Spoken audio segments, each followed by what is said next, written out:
අට්ලාන්ටික් සාගරයේ එක විශේෂ තැනක අදටත් හරියට විසඳගන්න බැරි වුණු අමුතු රහස් ගොඩක් හැංගුණු අద్භූත ස්ථානයක් තියෙනවා. මේ ස්ථානයේ සිද්ධ වෙන්නේ ගොඩක් අద్භූත වගේම විශ්මිත දේවල්. අවුරුදු ගණනාවක් තිස්සේ මේ ස්ථානයේ විශාල නැව් සහ ගුවන් යානා කිසිම හෝඩුවාවක් නැතුව අద్භූත විදිහට අතුරුදහන් වෙනවා. ඉතින් මේක තමයි බර්මියුඩා ත්‍රිකෝණය කියන්නේ. බර්මියුඩා ත්‍රිකෝණය කියන්නේ දශක ගණනාවක් පුරාවට පෘථිවියේ නොවිසඳුණු විශිෂ්ටතම අභිරහස් වලින් එකක්. ඉතින් අද අපේ වීඩියෝ එකෙන් අපි කතා කරන්නේ බර්මියුඩා ත්‍රිකෝණයේ අභිරහස් පිටිපස්සේ හැංගිලා තියෙන විද්‍යාත්මක කතාව ගැන. වීඩියෝ එකේ අවසානයේ වෙනකන්ම රැඳෙන්න කියලා ඉල්ලන ගමන්ම මතක් කරනවා ඔයා තවමත් අපේ channel එකට අලුත් කෙනෙක් නම් දැන්ම subscribe කරලා අපිත් එක්ක එකතු වෙන්න කියලා. එහෙනම් වැඩි කතාවක් නැතුව අපි යමු අපේ වීඩියෝ එකට.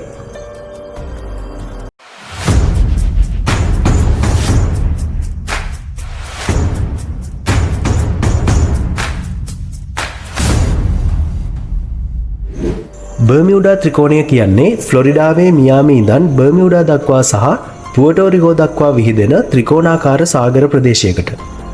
මේක යක්ෂයාගේ ත්‍රිකෝණය කියලත් හඳුන්වනවා. බර්මියුඩා ත්‍රිකෝණය සංසුන් සහ අලංකාර සාගර ප්‍රදේශයක් වගේ පෙනුනත් ඇත්තටම මේක ඇතුලේ හැංගුණු භයානක වගේම අභිරහස් කතාවක් තියෙනවා.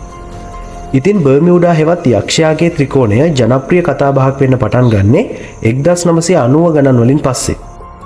මේක මේ විදිහට ජනප්‍රිය වුණේ මේ සාගර කලාපයේ ආශ්‍රිතව සිද්ධ වුණු අద్භූත අතුරුදහන් වීම් කිහිපයක් නිසා. මේ ප්‍රදේශය තුල නැව් සහ ගුවන් යානා විශාල ප්‍රමාණයක් අතුරුදහන් වුණා වගේම ඒ ගැන කිසිම හෝඩුවාවක් හොයාගන්නත් බැරි වුණා. ඉතින් මේ අභිරහස් අතුරුදහන් වීම් වලින් වඩාත්ම ජනප්‍රිය සිද්ධිය සිද්ධ වුණේ 1945 දෙසැම්බර් 5 වෙනිදා. එදා එක්සත් ජනපද නාවික හමුදාවට අයිති TBM ඇවෙන්ජර් වර්ගයේ බෝම්බ හෙළන යානා පහක් සාමාන්‍ය පුහුණු මෙහෙයුමක් සඳහා ෆ්ලොරිඩාවේ ෆෝර්ට් ලෝඩර්ඩේල් වලින් පිටත් වුණා. ඒක හරිම සාමාන්‍ය දවසක්. ඉතින් මේ යානා වැලි සහිත දූපතක බෝම්බ හෙලීමේ පුහුණු කටයුතු කරලා අපහු එන්නයි සූදානම් වුණේ. ඒත් එකපාරටම ඔවුන්ට අద్භූත අත්දැකීමකට මුහුණ දෙන්න සිද්ධ වුණා. අට්ලාන්ටික් සාගරයට ඉහළින් පියාසර කරමින් තිබුණු මේ යානාවල මාලිමා යන්ත්‍ර අමුතු විදිහකට වැඩ කරන්න පටන් ගත්තා. තත්පර කිහිපයකින් මාලිමා යන්ත්‍ර සම්පූර්ණයෙන්ම අක්‍රිය තත්ත්වයට පත් වෙලා තිබුණා. යානාවල නියමුවන්ට Taman ඉන්නේ කොහෙද පියාසර කරන්න ඕන මොන දිශාවටද කියලා හිතා ගන්නවත් බැරි වුණා. ඉතින් මේ විදිහට මේ යානා Tamanගේ ඉන්ධන අවසන් වෙනකන්ම අට්ලාන්ටික් සාගරයට ඉහළින් අතරමං වෙලා පියාසර කරමින් හිටියා. ඔවුන් මූලස්ථානයේ වෙත යවපු රේඩියෝ සංඥා වලින් කියවුනේ ගොඩක් අద్භූත කතා. අපි දැඩි අනතුරක ඉන්නේ. මෙහි අමුතු ද්‍රවුරුන් සිද්ධ වෙනවා. ඔවුන් කියපු සමහර දේවල් පැහැදිලි නැහැ. සමහර දේවල් තේරුමක් නැහැ. කොහොම වුණත් විනාඩි කිහිපයකට පස්සේ ඔවුන් එවපු රේඩියෝ සංඥා සම්පූර්ණයෙන්ම නතර වෙලා ගියා. ඉතින් TBM ඇවෙන්ජර් වර්ගයේ ප්‍රහාරක යානා පහක් මේ විදිහට බර්මියුඩා ත්‍රිකෝණය කියන මේ සාගර කලාපයේ සදහටම අතුරුදහන් වුණා. මේ ගැන හොයන්න එදා රාත්‍රියේදී PBM මැරිනර් වර්ගයේ ගලවා ගැනීමේ යානාවක් මිනිසුන් 13 දෙනෙකුත් එක්ක පිටත් කරලා හැරියත් විනාඩි 20කට පස්සේ ඒ යානාවටත් අත්ුනේ ප්‍රහාරක යානාවලට අත්ුණු ඉරණමම තමයි. නාවික හමුදාව විශේෂ මෙහෙයුම් දියත් කරලා මේ යානා හෙව්වත් යානාවල සහ මිනිසුන්ගේ කිසිම සාක්ෂියක් හොයාගන්න බැරි වුණා. අඩුම තරමේ තෙල් පැල්ලමක්වත් හොයාගන්න ඔවුන්ට පුළුවන් වුණේ නැහැ. ඉතින් මෙන්න මෙතනින් තමයි බර්මියුඩා හෙවත් යක්ෂයාගේ ත්‍රිකෝණයේ අභිරහස ගැන ලෝකෙම දැනගන්නේ.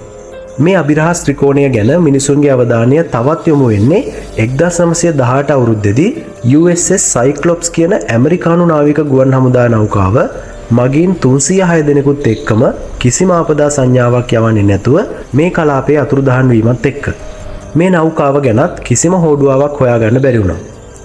ඉතින් මේක එක්සත් ජනපද නාවික ඉතිහාසයේ සටනකින් තොරව සිදුවුණු විශාලතම ජීවිතහානිය විදිහට සැලකෙනවා. ඉතින් මේ සිද්ධියෙන් පස්සෙත් බර්මියුඩා ත්‍රිකෝණයට අයත් සාගර කලාපය තුල භාණ්ඩ නැව්, ධීවර යාත්‍රා සහ ගුවන් යානාත් අතුරුදහන් වෙලා තියෙනවා. ඉතින් මේ විදිහට මේ අතුරුදහන් වීම වැඩි වෙනවත් එක්කම මේ සම්බන්ධ විවිධ න්‍යායනුත් වැඩි වෙන්න පටන් ගත්තා. සමහරු විශ්වාස කළේ බර්මියුඩා ත්‍රිකෝණය වෙනත් මානයකට යන්න පුළුවන් අద్භූත දොරටුවක් කියලා. තවත් සමහර අය ඒක මීට වසර දහස් ගණනකට කලින් අභිරහස් විදිහට ලෝකයෙන් සැඟවෙලා ගිහිපු දියුණු ශිෂ්ටාචාරයක් වන ඇට්ලන්ටිස් නගරයට සම්බන්ධ කළා. ඒ වගේම 1970 ගණන් වලදී මේ බර්මියුඩා ත්‍රිකෝණයේ අභිරහසට පිටසක්වල ජීවීන්ගේ පැහැර ගැනීම කියන මාතෘකාවත් සම්බන්ධ වෙනවා. ගොඩක් අය කියන්න ගත්තා මේ විදිහට අතුරුදහන් වෙන නැව් සහ ගුවන් යානා පිටසක්වල ජීවීන් විසින් කරපු පැහැර ගැනීම කියලා. මේ විදිහට අතුරුදහන් වෙන නෞකාවල කිසිම සුන්බුන් කොටසක් හොයාගන්න බැරි වීමත් අනතුරු වලට ලක් වෙන්න කලින් කිසිම SOS පණිවිඩයක් නිකුත් නොකරපු නිසාත් මිනිස්සු මේ කතාව ගොඩක් විශ්වාස කළා. 1948 සහ 49 කාලයේදී බ්‍රිතාන්‍ය ගුවන් යානා දෙකක් වුණු ස්ටාර් ටයිගර් සහ ස්ටාර් ඒරියල් කියන ගුවන් යානාවල අභිරහස් අතුරුදහන් වීම එක්ක මේ කතාව තවත් ප්‍රසිද්ධ වෙන්න ගත්තා. සමහර ගුවන් යානා මේ විදිහට අතුරුදහන් වෙන්න කලින් එවපු අන්තිම ගුවන් විදුලි පණිවිඩ වලින් කියවුණු අద్භූත ආලෝක කිරණ සහ රේඩාර් වල ඇති වුණු අමුතු විෂමතා නිසා මිනිස්සු මේ කතා ගැන වැඩියෙන් විශ්වාස කරන්න පටන් ගත්තා. ඉතින් ඇත්තටම බර්මියුඩා ත්‍රිකෝණය ගැන අහන්න ලැබෙන මේ අద్භූත කතා ඇත්තක්ද? නැත්නම් මේ කතාවල හැංගුණු විද්‍යාත්මක පැතිකඩක් තියෙනවද? ඉතින් මේක තමයි බර්මියුඩා ත්‍රිකෝණයේ අභිරහස ගැන කතා කරන වැදගත්ම කොටස වෙන්නේ. අවුරුදු ගණනාවක් තිස්සේ බර්මියුඩා ත්‍රිකෝණය ගැන අධ්‍යයනය කරපු විද්‍යාඥයන් මේ දිහා බලන්න ගත්තේ අద్භූත කලාපයක් විදිහට නෙමෙයි ස්වභාවික සංසිද්ධි වලින් පිරුණු භෞතික කලාපයක් විදිහට. ඉතින් මොකක්ද මේ බර්මියුඩා ත්‍රිකෝණය ඇතුලේ ඇත්තටම සිද්ධ වෙන්නේ? විශේෂයෙන්ම මේ බර්මියුඩා සාගර කලාපය සීතල සහ උණුසුම් වායු ස්කන්ධ එකිනෙක ගැටෙන ප්‍රදේශයක් විදිහට හඳුන්වන්න පුළුවන්. මේ නිසා සාගරයේ අනපේක්ෂිත විශාල කුණාටු, සාගර ටෝනේඩෝ, ශුද්‍ර පිපිරීම් සහ හරිකේන් වගේ ගොඩක් භයානක ස්වභාවික සංසිද්ධි ඇති වෙන්න පුළුවන්. භූගෝලීය පිහිටීම ගැන සලකා බැලුවොත් බර්මියුඩා ත්‍රිකෝණය පිහිටලා තියෙන්නේ නිවර්තන කලාපයේ ඉඳන් එන උණුසුම් වාතය සහ උතුරු කලාපයේ ඉඳන් එන සිසිල් වාතය එකිනෙක ගැටෙන සාගර කලාපයක කියලා හඳුනා ගන්න පුළුවන්. ඉතින් මේ ගැටුම නිසා ඒ ආසන්න වායුගෝලයේ අස්ථාවරතාවයක් නිර්මාණය වෙනවා. මෙන්න මේ හින්දා තමයි බර්මියුඩා ත්‍රිකෝණය භයානක අකුණු ගැසීම් සහ පැයට කිලෝමීටර් 100කටත් වඩා වැඩි වේගවත් සුළි බහුලව ඇතිවෙන ප්‍රදේශයක් වෙන්නේ. ඒ වගේම පැයට කිලෝමීටර් 150කට වඩා වැඩි වේගයක් තියෙන විශාල ටෝනේඩෝ නිර්මාණය කරන්නත් මේ වායු ගැටුම සමත් වෙනවා. ඉතින් මේ ටෝනේඩෝ නිසා ගුවන් යානා වගේම විශාල නෞකාත් ඉක්මනින්ම විනාශ වෙන්න පුළුවන්. ඒ වගේම මේ සාගර කලාපයේ අනපේක්ෂිත ශුද්‍ර පිපිරීම් හෙවත් මයික්‍රෝබර්ස්ට් කියන විශේෂ සංසිද්ධියකුත් ඇති වෙනවා.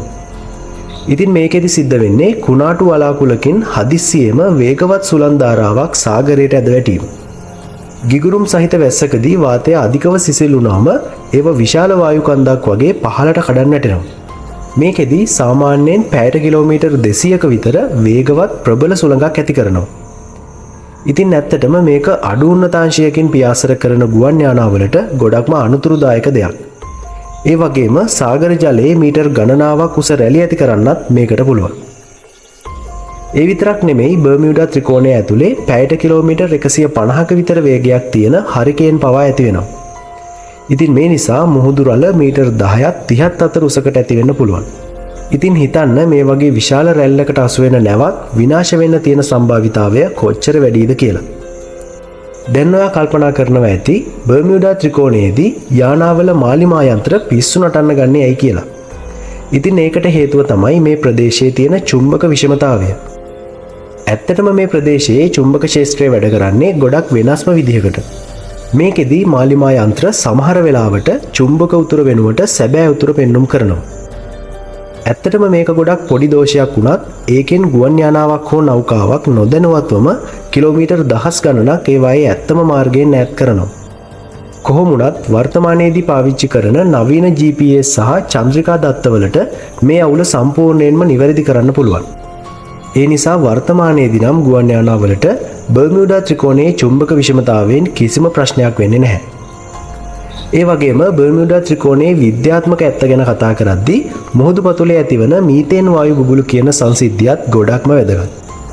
මේවා මීතේන් හයිඩ්‍රේට් කියලා හඳුන්වනවා. ඉතින් ඇත්තටම මොනවද මේ මීතේන් හයිඩ්‍රේට් කියන්නේ? මීතේන් හයිඩ්‍රේට් කියන්නේ ගැඹුරු සාගර පතුල් වල හිර වෙලා තියෙන මිදුණු මීතේන් වායු බුබුලු වලට. බර්මියුඩා ත්‍රිකෝණයේ ආසන්න සාගරයේ සහ ලෝකයේ ගොඩක් තැන්වලත් මේවා හොයාගෙන තියෙනවා. ඉතින් මේකෙදි වෙන්නේ සාගර පතුලේ තියෙන මේ මීතේන් ස්පටිකවල පීඩනය සහ උෂ්ණත්වය වැඩි වුණාම මීතේන් ස්තර දිය වෙලා ඒක විශාල බුබුලක් විදිහට සාගර මතු පිටට එන එක. ඉතින් මේක ගොඩක් ප්‍රබල වායුමය ශක්තියක් නිකුත් කරනවා. ඒ ශක්තිය කොච්චරද කියනවා නම් මේකට අහු වෙන නෞකාවක් බවුන්ස් වෙලා විනාඩි කිහිපයකින් ගිලෙන්න පුළුවන්. ඒත් මතක තියාගන්න මේ සිදුවීමට තියෙන සම්භාවිතාවය නම් ගොඩක්ම අඩු මට්ටමක තමයි තියෙන්නේ. මුහුදු පතුලේ සිද්ධ වෙන මේ වගේ මීතේන් විදාරණයන් ගොඩක් දුර්ලභයි වගේම ඒ වගේ විදාරණයකට නැවක් හසුවීමත් ගොඩක්ම දුර්ලභ සිදුවීමක්. ඒ කොහොම වුණත් බර්මියුඩා ත්‍රිකෝණයේ සිද්ධ වෙන අద్භූත අතුරුදහන් වීම වලට මේකත් එක්තරා හේතුවක් වෙන්න පුළුවන් කියලා විද්‍යාඥයන් විශ්වාස කරනවා. ඉතින් දැන් අපි යනවා අපේ වීඩියෝ එකේ අවසාන කොටසට. වර්තමානයේ නවීන රේඩාර් සහ චන්ද්‍රිකා උපකරණ වලින් මේ බර්මියුඩා ත්‍රිකෝණයේ ඇත්ත නැත්ත ගැන අපිට පැහැදිලි අවබෝධයක් ලබා දෙනවා. ඉතින් සංඛ්‍යා ලේඛන වලට අනුව ලෝකයේ වෙනත් මුහුදු මාර්ගවල තරම් බර්මියුඩා ත්‍රිකෝණයේ සාගර අනතුරු වෙලා නැහැ. විශේෂයෙන්ම නෝවා සංවිධානය විසින් ඉදිරිපත් කරපු සංඛ්‍යා ලේඛන වලට අනුව බර්මියුඩා ත්‍රිකෝණය කියන්නේ ලෝකයේ වැඩිම සංචාරක ආකර්ෂණයක් ලැබුණු තැන. බර්මියුඩා ත්‍රිකෝණය හරහා වාර්ෂිකව භාණ්ඩ ප්‍රවාහන නැව්, ක්‍රූස් ලයිනර් සහ ජෙට් යානාත් විශාල වශයෙන් ගමන් කරනවා. මේ දක්වා මේවට සැලකිය යුතු තරම් හානියක් සිද්ධ වෙලා නැහැ. ඉතින් සමහර විට බර්මියුඩා ත්‍රිකෝණය කියන මේ ජනප්‍රිය මාතෘකාවේදී සාගරය ඇතුලේ කිසිම අභිරහසක් නැති වෙන්න පුළුවන්. ඇත්තටම මේ අභිරහස් නිර්මාණය වුණේ අපේම පරිකල්පනයන් නිසා. ඉතින් බර්මියුඩා ත්‍රිකෝණය ගැන මේ වැරදි වැටහීම් වෙන්න පටන් ගන්නේ 1950 ගණන් වල ඇති වුණු අතිශයෝක්ති කතා නිසා. ඉතින් මේ අතිශයෝක්ති කතා එදා ඉඳන් අද දක්වාම බර්මියුඩා ත්‍රිකෝණය අභිරහස් වලින් පිරුණු අద్భుත තැනක් විදිහට මිනිසුන්ගේ හිත්වලට කාවද්දන්න සමත් වුණා. ඉතින් ඒ කොහොම වුණත් බර්මියුඩා ත්‍රිකෝණයේ අභිරහස අපිට තවත් වැදගත් දෙයක් උගන්වනවා.